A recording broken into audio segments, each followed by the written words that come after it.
Assalamualaikum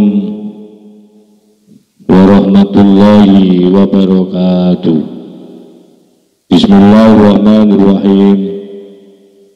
Alhamdulillahil qail nun wal qalami wa ma yasturun ma anta bi ni'mati rabbika bimajnun.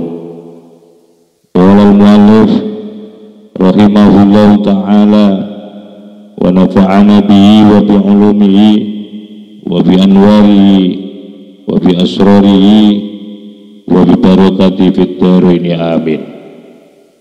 Alhamdulillah, mari kita lanjutkan kajian kitab Iqadul Imam, di mana saat ini kita sampai pada kata mutiara yang ke-125. Untuk itu mohon disimak, dikaji, ditelaah dari kitab yang Anda miliki. Bismillahirrahmanirrahim. Summa dzakara nata'ija sholati wa thamaratiha wa marja'uha ila sittin. Summa dzakara, kemudian menyebutkan atau menjelaskan nata'ija sholati, akan hasil nilai daripada manfaat sholat, wa thamaratiha, dan buah daripada buah orang yang mendirikan sholat. Ini dalam kajian kata mutiara yang ke-125. Sebelum saya membacakan atau kita kaji kata mutiara yang 125 ini, kita awali dengan satu pernyataan dari Ibnu Ajibah bahwa hasil atau buah sholat, buah daripada mendirikan sholat, wa marji'uha, dan adapun kembalinya buah daripada sholat itu ila sitin, yaitu kembali kepada 6 hal. Artinya bahwa di dalam mengawali kata mutiara ke 125 ini, musonef dalam hal ini adalah Ibnu Ajibah, karena yang mensyarahi kitab hikam ini namanya kitab Iqadul Imam, ini adalah syarah yang ditulis oleh Ibnu Ajibah. Beliau memberikan satu analisis atau kajian bahwa buah daripada sholat itu kembali kepada 6. Kembalinya buah itu kepada 6, hasil itu kepada 6. Kullu wahidatin, sementara adapun setiap poin satu atau setiap poinnya itu tusilu, akan mengantarkan apa? Kullu wahidah ilama, kepada sesuatu, ya, ba'daha, yang setelah poin pertama. Artinya bahwa poin satu itu sangat berkaitan nanti. Poin 1, poin 2, poin 3, poin 4, poin 5 dan 6 itu saling berkaitan, yang mana semuanya itu merupakan buah daripada hasil, yaitu orang yang mendirikan sholat. Jadi marji'uhanya itu sumber kembalinya, ya, sumber kembalinya hasil atau buah daripada orang yang mendirikan sholat itu kembalinya atau hasilnya kepada yang 6. Nah, satuan setiap poin dari 1 melangkah kepada poin 2 itu saling berkaitan, ya. Maka itu Allah Subhanahu wa ta'ala mengatakan di dalam surat An-Najm ayat 42, wa anna ila rabbikal muntaha, wa anna ila rabbika, dan bahwasanya atau sesungguhnya kepada Tuhanmu lah al-muntaha, sebagai puncak tujuan. Artinya bahwa puncak tujuan hidup ini hanya ditujukan kepada Allah Subhanahu wa Ta'ala. Sementara dalam hal masalah ibadah, ya khususnya yang terkait dengan hubungan dengan Allah itu tidak ada yang lebih spesifik daripada ibadah sholat. Ya, ibadah sholat. Maka inilah kemudian keterkaitan antara poin hikmah satu, ya buah daripada buah orang yang mendirikan sholat itu saling berkaitan, ya, dari 6 poin ini nanti. Maka itu fa'asyara, maka kemudian menunjukkan siapa musannif ilal ula kepada poin yang pertama, buah yang pertama dari buah orang yang mendirikan sholat, bukan orang yang melakukan sholat ya, tapi buah dari orang yang mendirikan sholat, karena beda antara melaksanakan sholat dengan mendirikan. Biqaulihi, sesuai dengan dawuhnya musannif, poin 1, buah daripada atau hasil daripada hasil orang yang mendirikan sholat, bahwa sholat itu as-sholatu mutahhiratun lil qulubi. As-sholatu, adapun sholat itu mutahhiratun, yang bisa mensucikan, lil qulubi, kepada hati, dari hati hamba yang mendirikan sholat.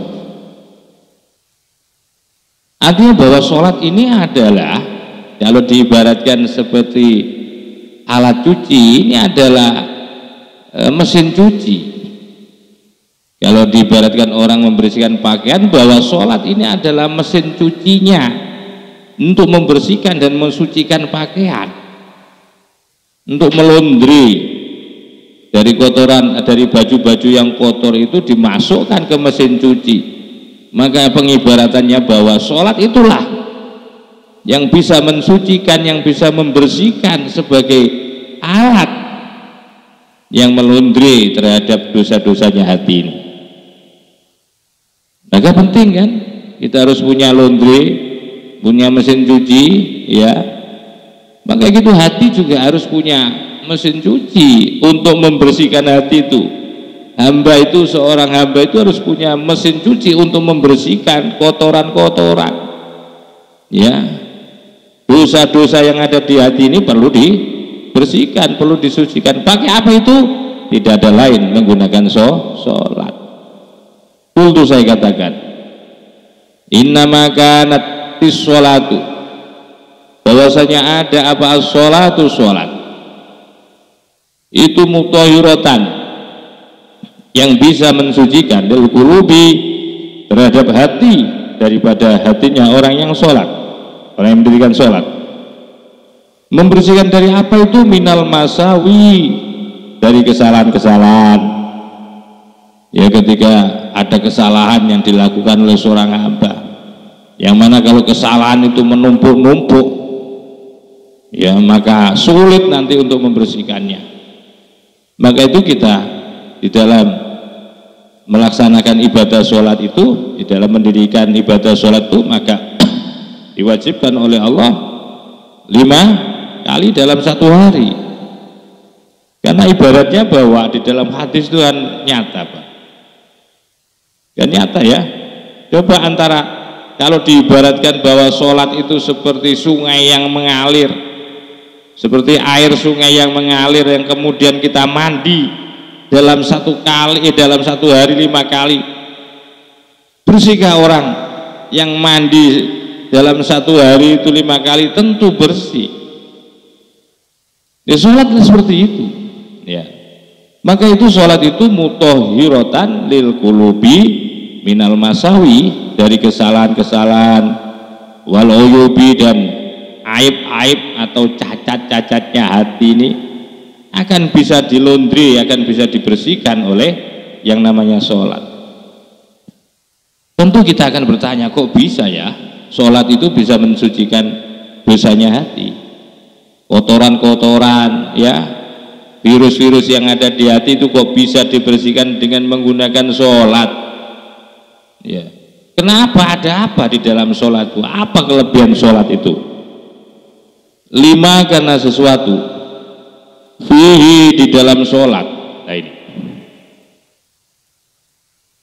Lima, karena sesuatu fiha di dalam sholat minal khudu'i, ada unsur khudu'nya ya, karena di dalam sholat itu diajari untuk menjadi orang yang tunduk, orang yang tawadhu, orang yang tunduk, orang yang tawadhu, wal ingkisari, dan hati yang nelongso.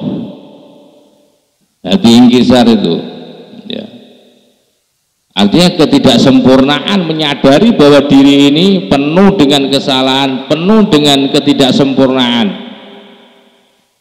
Wazuli, dan hina. Wal iftiqori, dan karena di dalam sholat ini ada kebutuhan ya, kebutuhan jiwa seorang hamba kepada Sang Khalik. Wa tadzalluli, dan merasakan diri hina di hadapan Sang Khalik. Wal ittirori, dan juga begitu merasa butuh kepada Sang Khalik. Karena begitu seseorang itu sholat, maka seseorang itu diajari di dalam sholat itu bagaimana bisa menundukkan hati, bagaimana bisa merendahkan hati di hadapan Allah, dan bisa merasakan butuh kepada Allah. Hanya di sholatlah sebagai tempat untuk bisa mentarbiyah, mendidik akan congkaknya, sombongnya hati ini. Kalau ibadah yang lain tidak seperti sholat. Kalau ibadah yang lain kan, coba kita lihat ibadah sedekah satu misal, tidak ada di situ itu bagaimana membangun hati, nggak ada ya. Justru kadang-kadang seringkali kita itu ibadah-ibadah yang sifatnya sosial itu justru disitulah hati itu senengannya. Kenapa? Pengen merasa mulia. Sementara di dalam sholat raganya harus dirukukan ya, raganya dirukukan, badannya dirukukan, terus jidatnya harus disujudkan. Itu kan sudah sangat rendah itu kan. Raganya dirukukan, disujudkan, hatinya ditundukkan, dan merasa hina di hadapan Allah, dan begitu juga merasa butuh di hadapan Allah. Tidak ada lagi tempat yang paling istimewa untuk mengabdikan diri kecuali ada di dalam ibadah sholat. Maka itu ibadah sholat ini mampu mensucikan kepada hati, karena yang dihadapi ya adalah Allah, zat yang maha besar, zat yang maha agung, yang maha sempurna. Sementara kalau kita sedekah, justru kalau tidak pinter, kalau tidak teliti, kita justru akan menimbulkan kecongkaan dan keriaan kalau sedekah itu. Maka itu sulit untuk kita dapatkan bisa mensucikan hati melalui proses sedekah itu, karena tidak ada pentarbawian, tidak ada pendidikan terhadap hati. Tapi kalau dalam sholat ini, tentu di dalam sholat itu yang disolatkan bukanlah raga saja, tetapi juga hati. Maka itu faidah khodoa, maka apabila sudah tunduk, apa al-qalbu, hati, tunduknya itu boleh jadi lihai batil jalali, karena kehormatan, kehaibaan ya, kehebaan daripada sifat jalaliannya Allah. Dari situ nanti kalau sudah tunduk toharo, maka ini menjadi jawabnya idza. Fa idza khada'al qalbu li haibatil jalali, tentu ada sebab. Kenapa hati ini bisa tunduk? Karena melihat apa kebesaran Allah, menyaksikan akan kuasanya Allah, sehingga hatinya itu menjadi tunduk, tidak sombong, tidak merasa tinggi pangkatnya. Dari situlah nanti toharo akan menjadi bersih apa ya, hati atau al-qalbu min sairil ilali, dari seluruh penyakit-penyakit. Nah, ini baru. Makanya kita katakan bahwa mengapa sholat itu kok bisa mensucikan hati? Karena di dalam sholat itu hatinya ditundukkan di hadapan Allah, hatinya dihinakan di hadapan Allah, hatinya harus mempunyai rasa butuh kepada Allah, menunjukkan bahwa Allah yang maha hebat, menunjukkan bahwa Allah yang maha besar, menunjukkan bahwa Allah adalah yang maha kaya, karena saat kita sholat kita butuh kepada Allah. Nah, itu yang dimaksud faida khodo al qalbu li haibatil jalal. Ketika sudah tunduk hati itu karena di hadapan, karena melihat kehebatan akan sifat jalannya Allah, maka otomatis merunduklah jiwa hatinya manusia itu akan kebesaran Allah subhanahu wa ta'ala. Saat itu tentu toharo menjadi suci. Hati itu min sairil ailali, dari seluruh penyakit-penyakitnya hati. Lianna tolabal ulwi, karena sesungguhnya mencari keluhuran, warifati, dan ketinggian atau kemuliaan. Karena orang yang selalu mencari posisi terhormat, posisi yang mulia, posisi yang selalu di depan, di atas, itu biasanya adapun apa itu rasa tinggi, rasa paling sempurna, itulah aslul lailali, menjadi sumber pangkalnya penyakit-penyakitnya hati. Jadi sumber pangkalnya penyakit yang menjadikan kotor hati itu adalah merasa mulia, yang selalu pengennya di depan, yang selalu pengennya di atas, yang selalu pengen dianggap. Ya, itulah sumber malapetaka, sumber daripada sumber penyakitnya hati adalah selalu mencari yang enak, selalu mencari yang di depan, mencari yang paling tinggi posisinya, dan selalu pengen mendapatkan tempat terhormat di depan publik. Ini kesenangan hati, dan itulah yang menjadi sumber penyakit, ya, penyakit, sumber penyakitnya hati, yaitu wa unsuruha, dan menjadi unsur-unsur penyakitnya hati. Maka itu wa min sya'nin nafsi, ya ini, dan itu sebagian daripada keadaan nafsu, jiwa, wa tabi'atiha, dan tabiatnya nafsu, sebagian dari akan keberadaan nafsu, akan karakternya nafsu. Talabul ulwi, adapun mencari kemuliaan, ketinggian, wal istikbari, dan merasa besar, wa ta'azzuzi, dan merasa mulia, wal iftikhari, dan berbangga diri. Itu ciri daripada tabiatnya nafsu seperti itu. Talabul ulwi, selalu mencari tempat yang mulia, selalu ingin diagung-agungkan, dibesar-besarkan. Lianna, karena sesungguhnya nafsu, nah ini jaat, datang apa nafsu dulu, sumbernya nafsu itu datangnya min alamil izzi, karena nafsu itu bersumber, ya, atau berasal dari alam yang mulia. Maka itu ketika dia harus berada di dalam raganya manusia, wala tardo, maka tidak merasa senang apa nafsu illa bil isi, kecuali akan selalu mencari yang mulia. Jadi tidak mau nafsu itu disuruh tunduk, ya, merasakan menyatakan kekurangannya, merasa butuh kepada Allah, itu tidak mau seperti itu.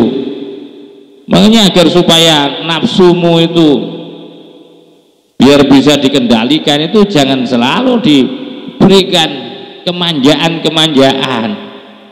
Ajari nafsumu itu dengan diantaranya yaitu tundukkan di dalam, yaitu sholat.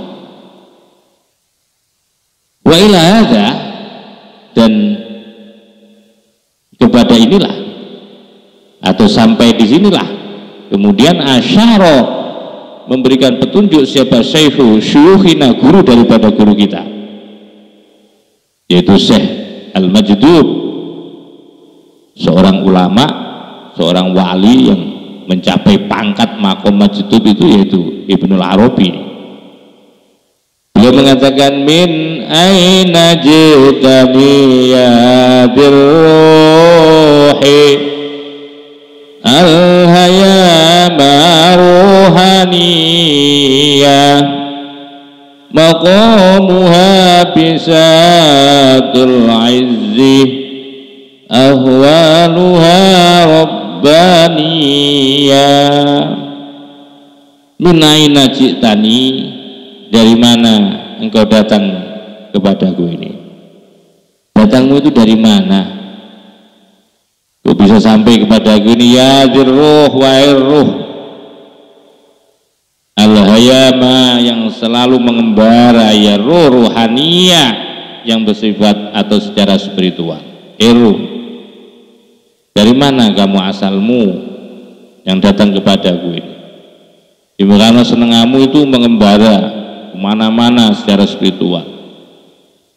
Ya maqamuhuma, sementara adapun keberadaannya ruh itu, keberadaannya, makomnya, sisinya itu selalu apa? Bisatul izzi, berada di tempat atau hamparan kemuliaan.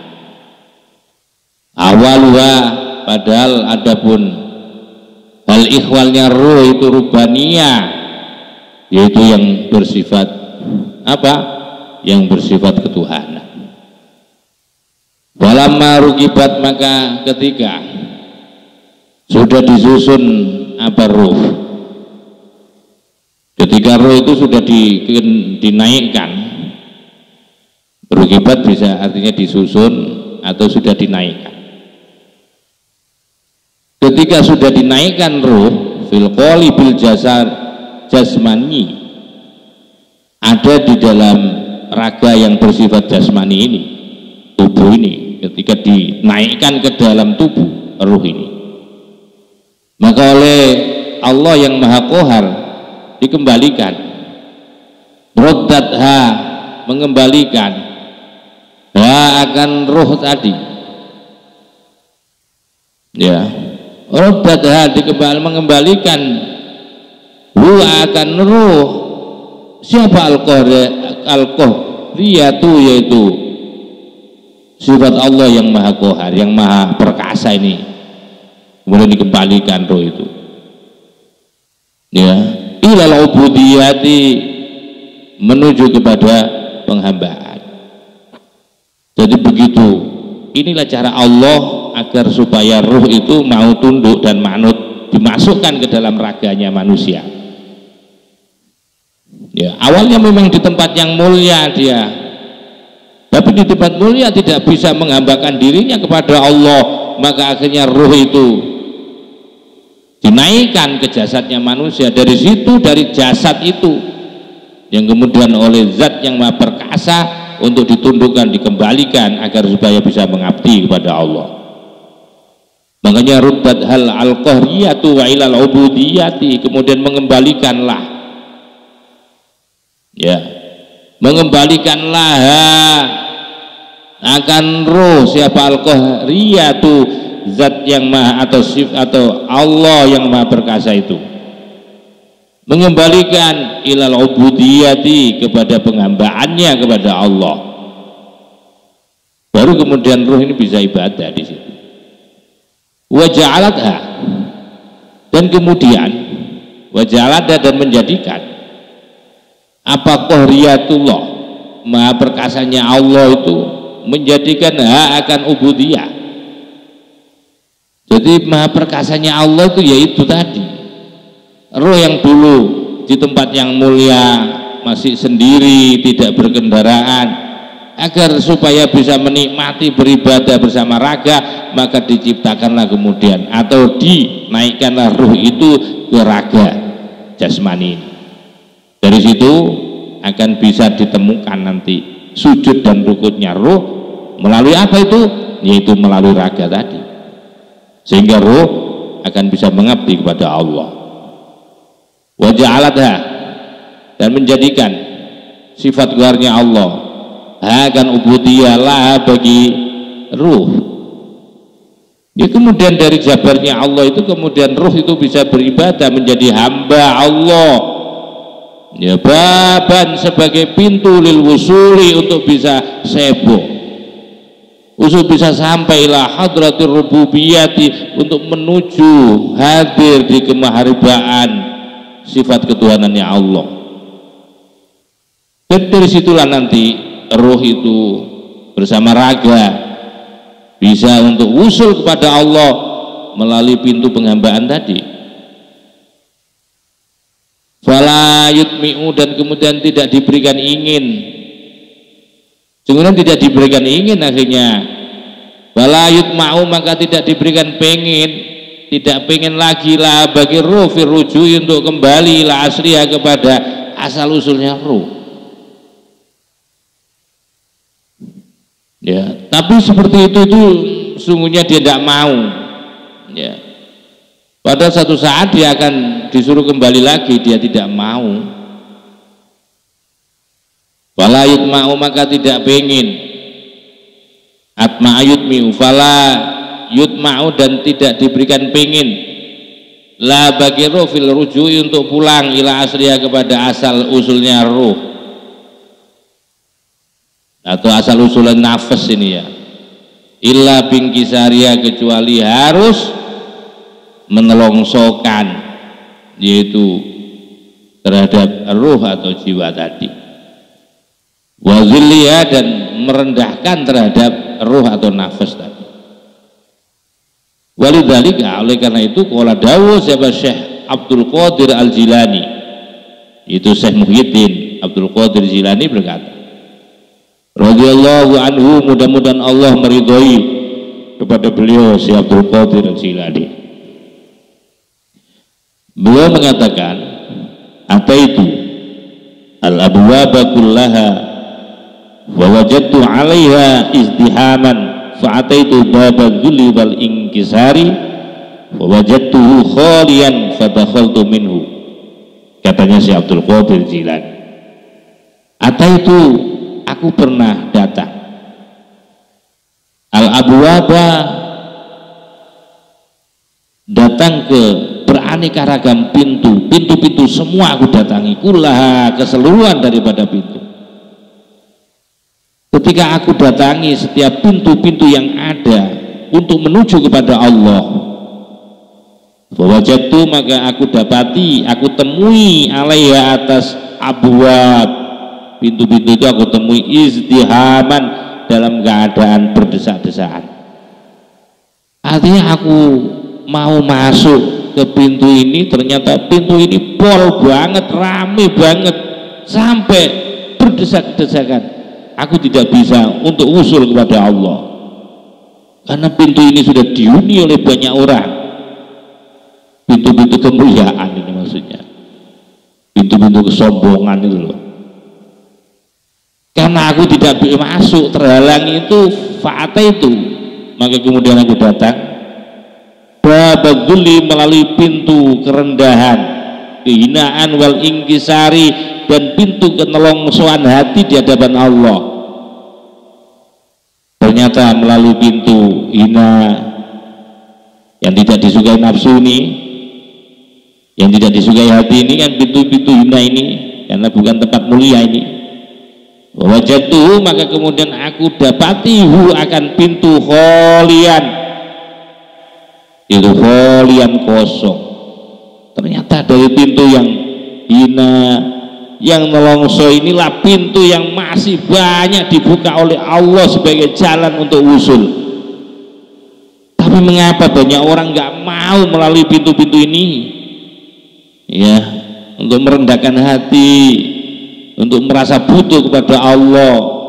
Kenapa nggak mau mereka jadikan pintu-pintu mudah ini? Nah dari situ aku temuilah fawajatu, maka kemudian aku dapati akan pintu kholian kosong, tidak berdesak-desakan. Badasal itu kemudian aku masuk minhu melalui pintu tadi, pintu dzul wal ingkisar. Wa qultu, dan kemudian aku berkata, halimu, ayo berangkat, karena sudah masuk pintu itu, sudah nggak berdesak-desakan. Maka kemudian halimu ila rabbikum, ayo segera menuju Tuhanmu. Nah kata seperti inilah sami itu aku telah mendengarkan kaul ini min asyakhina, daripada guru-guru kami.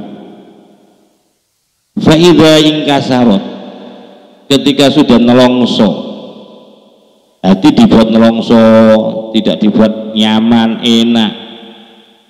Jadi kalau nafsu itu selalu dibuat tidak enak, itu dia berontak memang. Dan disitulah cara untuk menandukkan nafsu itu. Jangan dibiarkan nafsumu kalau pengen tunduk itu, ya jangan dibiarkan keinginan pengen ini dipenuhi. Coba sekali-kali ingkasarot, buat dia susah, buat dia menderita nafsu. Fa'idha ingkasarot, maka ketika nelongso ya nafsu, wadalla, dan rendah ya nafsu, rojaat, maka akan kembali ya nafsu li asliha, kepada asalnya nafsu. Jadi ternyata untuk mengembalikan posisi nafsu agar seperti semula akan keberadaannya yang dulu berasal dari yang mulia, maka buatlah nafsu itu rendah dulu. Kalau nafsu itu rendah, maka rojaat akan kembali nafsu li asliya, kepada asalnya nafsu. Dari pintu itulah kemudian wawasolat akan bisa sampai ya nafsu. Jadi nafsu ini kalau ingin kembali kepada asal mulanya, tempat yang mulia, ingin bertemu Allah, maka jadikan nafsumu itu menderita, jadikan nafsumu itu tunduk, jadikan nafsumu itu nafsu yang tidak merasa mulia, jadikan nafsumu itu merasa hina, merasa butuh kepada Allah Subhanahu wa ta'ala. Tapi sebaliknya, wa idza ta'azzazat wastakbarat, tapi ketika ta'azzazat merasa mulia ya nafsu, wastakbarat, dan sombong ya nafsu. Kalau nafsu itu kamu biarkan senengannya, ingin dihormati orang, kamu biarkan, difasilitasi orang, ya dilem orang, disanjung-sanjung orang, tidak mau dikritik, ini boleh. Tidak mau dikritisi, ada banyak hal-hal itu, oh berarti itu kamu tidak mau mulia, tidak mau memuliakan ruhmu, nafsumu itu, ya. Maka itu ketika nafsu itu sudah merasa mulia dan sombong, hujibat, maka akan dimahjub, akan termahjublah.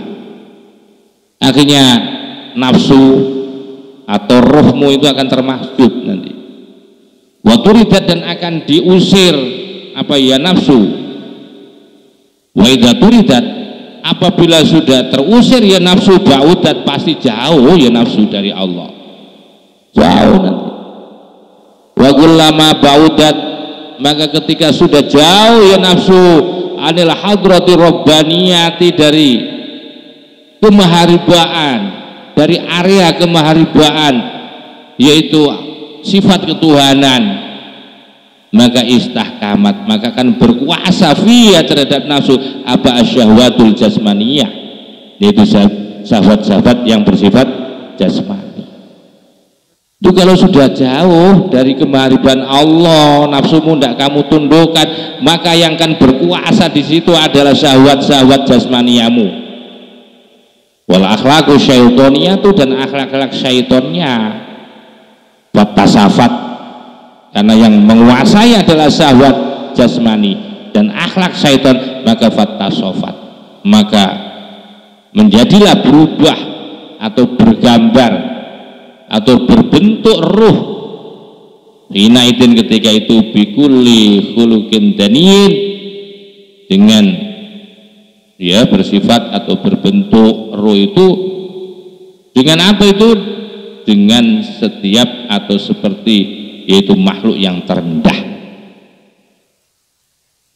Fatasofat maka nanti akan bersifat, bergambar, berbentuk roh itu dengan makhluk yang terendah. Wabu'udat dan jauh mingkuli khuluqin saniyin dari para makhluk-makhluk yang mempunyai nilai yang tinggi. Artinya berkumpulnya ya dengan orang-orang rendah di hadapan Allah, orang-orang hina. Wa idza aradallahu ta'ala, maka bila menginginkan ya Allah Ta'ala ayyarhama untuk memberikan kasih sayang kepada nafas bil qurbi, maka dengan cara dekat. Kalau Allah menghendaki terhadap hati atau nafsu itu dekat min janabi dari sisi Allah, wal wukufi dan bisa seboh diem bibabi dengan di pintunya Allah. Ini ya, tidak perhatikan, ini kesimpulan ini.